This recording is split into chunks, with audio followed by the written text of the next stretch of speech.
What's going on, my people?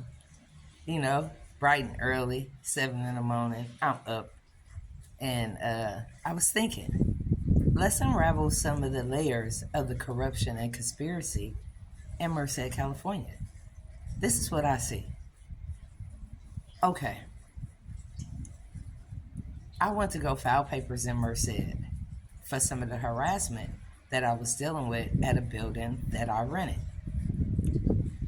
That they don't have anything to do with. Once code enforcement zone an area, they don't have to vote anything in for it to be there.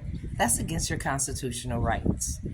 But what you do have to take a look at is the people that's behind the agencies. When it's more than one agency that gets together, it's crazy.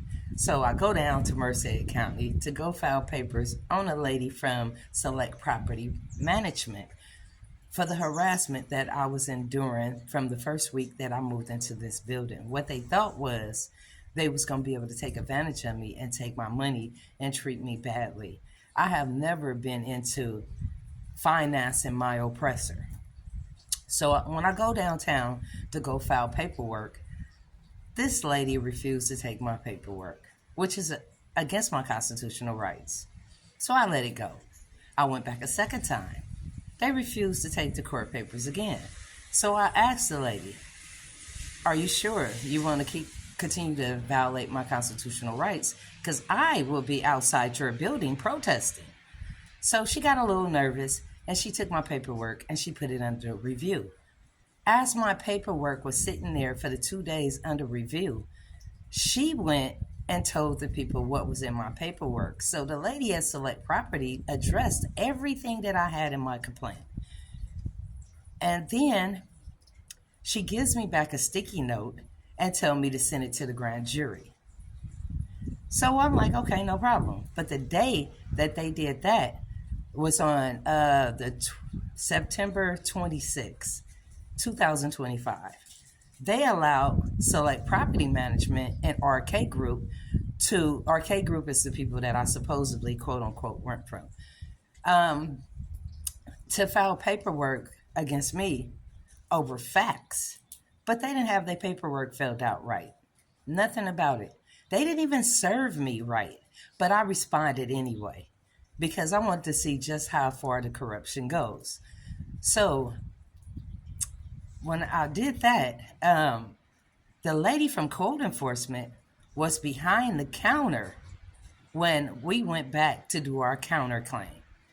But this is the same lady that came out to my building with the fire department, with one police officer, building inspector, little lady.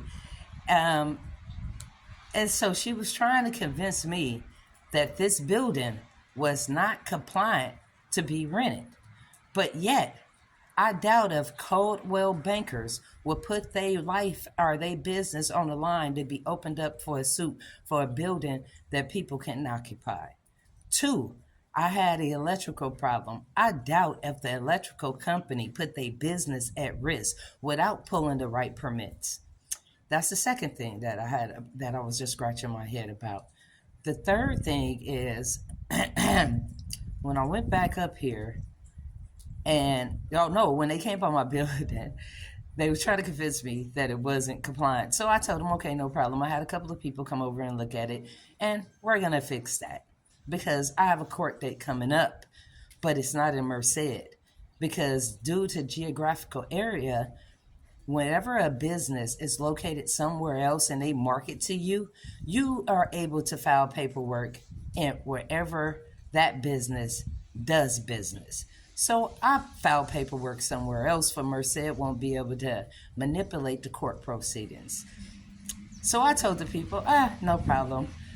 We'll just do business outside in a modular from a legal lease company until the building is up to date. This lady tried to convince me that I had to that I had to file a permit and all these other things to have that modular out there to do business out of. And so I smiled at her, no problem. The other building inspector tried to convince me and compare it to the ghost ship fire out of Oakland, California. Totally different circumstances. But I knew that case. And I know one of the lawyers personally that was on that case. So I know it was all BS. So since they couldn't outthink me, they went back to the drawing board. But it's kind of crazy because city council member called me to set up an appointment to be able to meet with the city officials, but those are the three agencies that showed up. So it shows the corruption. And unfortunately, with that kind of corruption, people don't really have a chance to advance. Me, I'm going to advance anyway because God got me. I'm not even worried about nothing that they have to conspire against me with, because they tried to rape through my background and try to find things against me. But I got a clean slate. I clear for all government programs and everything when they do a background check. So she tried to convince me that my paperwork for my business was not up to date, which I smiled because I know my paperwork is up to date. My paperwork on the other two businesses that work with me have their paperwork up to date. Then she tried to say, oh, we have a new system and maybe I just don't know how to work it yet. Then you shouldn't have mentioned it. But I'm going to tell you this. The fight ain't going to stop because I'm going to keep on unraveling all you guys' corruption because you're not right.